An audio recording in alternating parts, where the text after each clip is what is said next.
All right, hey everyone, Dan Mortimer with eXp Realty bringing you another weekly market update for Henderson and Las Vegas real estate. This is with data as of January 6th, 2025. We are into 2025, had kind of a partial week last week, got a little bit skewed because of the holiday, but here is the latest data for our market. Let's dive into it. So first and foremost, in the last 7 days, we had 528 new listings that hit the market. There were another 97 homes that went back on the market. As I've explained before, that means they had a deal in place, it was under contract, deal fell through for whatever reason, property went back on the market. So 97 of those. We had 353 listings that had a price decrease of some kind. And then as far as under contracts go, we had 139 properties go into under contract show status, another 197 that went into under contract no show status, and then 328 properties that were sold, deal closed out, wrapped everything up. And we have another 30 properties in coming soon status, meaning that they will be active on the MLS in the next 30 days or less. So I think what we're kind of seeing in the market right now is, before we get into the total number of active listings, we definitely have seen a lot of new listings pop up. That under contract to new listing ratio we were actually seeing more homes go under contract than new listings coming on the market. And we may still see that as we get further into January, but around the holiday, we sometimes see people wait until right after the beginning of the year to list their properties. So we typically do see new listings pop up, even though buyers aren't necessarily ready to jump into the market quite yet. So that could be a little bit of a reason for the disparity, but you still have 336 properties going under contract to 528 new listings. So again, the balance was a little bit off. Some of that's due to holiday and just kind of getting through the new year, whereas on the new listing side, a lot of people make plans, and then January 2nd or January 1st or January 3rd, whatever it may be, they start putting the home on the market, getting it ready for potential buyers to come through. Now, as far as the active listings in our market go, we have 5,349 active single-family home listings. We have 1,112 condos that are listed and 759 townhouses that are listed. So this is kind of the last week of the holiday craziness and offices being closed for holidays and things like that. We're kind of getting back into the normal flow this coming week. But a lot of people are curious about what's going to happen with interest rates. I know a lot of people that I've talked to are saying, all right, enough is enough. Let's get into the market. Let's buy a home. Let's get this process going, because they're tired of waiting. The other thing I think to kind of keep in mind as we get into 2025 is there may be some sellers or some property owners that are in a bit of a difficult situation. Back in 2022 and even early 2023, when we saw the interest rates really shoot up after being very, very low for a long time, we were seeing rates in the high 2s, low 3s for most of 2020 and 2021, and even into the first few months of 2022, and then they shot up. They went up to 6-7%, like we've been seeing really for the last 2.5 years. And so a lot of people back then that purchased homes, either new construction homes or maybe they got it with a lender. A lot of lenders were offering programs that are called a 3-2-1 buy down or a 2-1 buy down. And basically how it works is you could get into the home in the first year, you got a discount on your interest rate. So it could have been 3% off of the original amount, it could have been 2%, depends on the program. But a lot of buyers purchased with these buy downs, which were basically a temporary buy down. So they still had to qualify for the full payment that would be at the end of, once the promotion ended.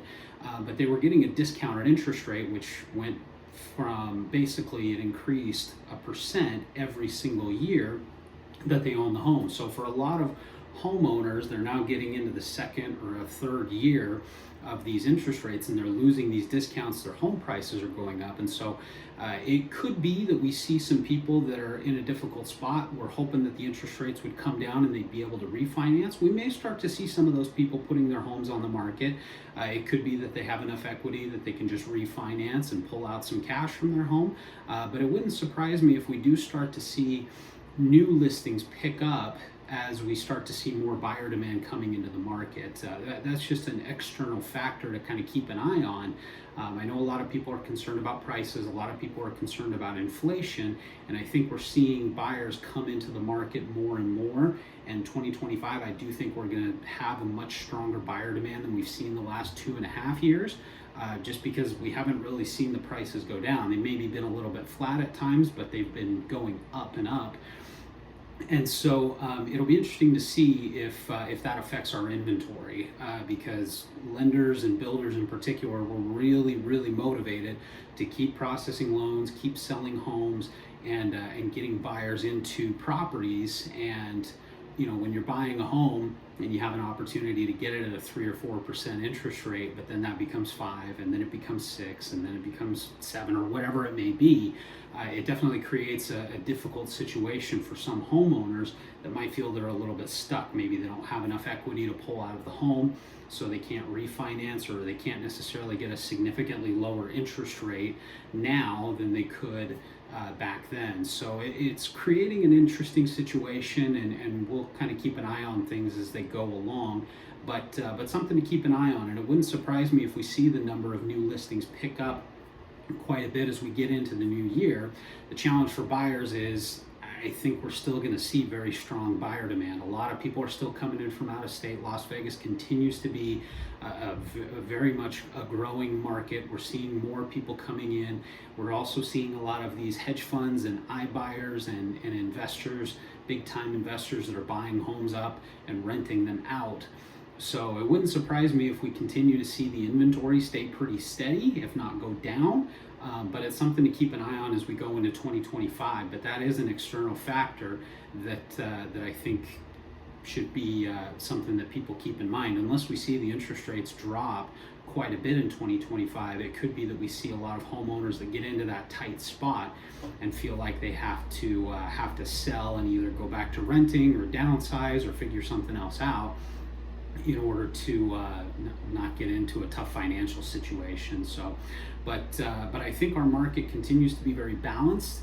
We just haven't seen as many new homes coming on the market as I think people were expecting, and we've also seen the number of buyers in the market remain pretty low. But in the first few days of 2025, I know I've spoken with dozens of people that are saying, all right, it's time to go. We're through the holidays. We're done with everything. It's time to start putting a plan in place to purchase in 2025. Some people are ready to go now. Some people are ready to go in 3 to 6 months. But just because we see the number of new listings pick up does not mean that we're going to see the market flip on its head.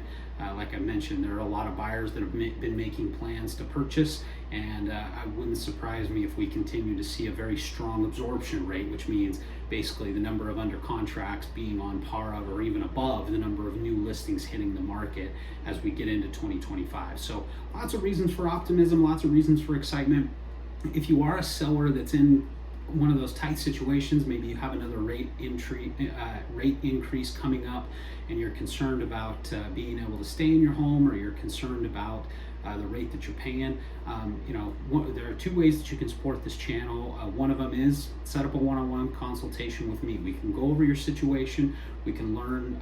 It helps me to learn a little bit more about what's going on with you, how I can help, and then we can put a game plan in place to either help you to get in touch with a lender to refinance on your home, help you to lower your payments, or we can put a plan in place to help you either downsize, upsize, whatever that may be. And on the buy side, you can do that as well. If you're thinking about buying a home, maybe you're renting, maybe you're coming in here from out of state, I'll put a link in the description of my video so you can set up a one-on-one call with me. No hassle, no obligation. I'm not going to charge you anything. This is a free consultation that just allows me to get to know you better, learn about your situation, and help you put a game plan in place to make sure that all the boxes are checked in your home buying or home selling process. And then the other way that you can support this channel is by, it's the easiest. You click subscribe. It's just like following me on any other social platform. There's no cost or anything like that, but it allows you to get access to my new videos as soon as they get posted to YouTube, and it allows you to continue following my content. It allows me to continue putting out these market updates, as well as property tours, lifestyle videos, and all that fun stuff. So hope you guys got some value from this. We'll keep an eye on things as the market evolves into 2025. Hope you have a great day, and we'll talk again soon.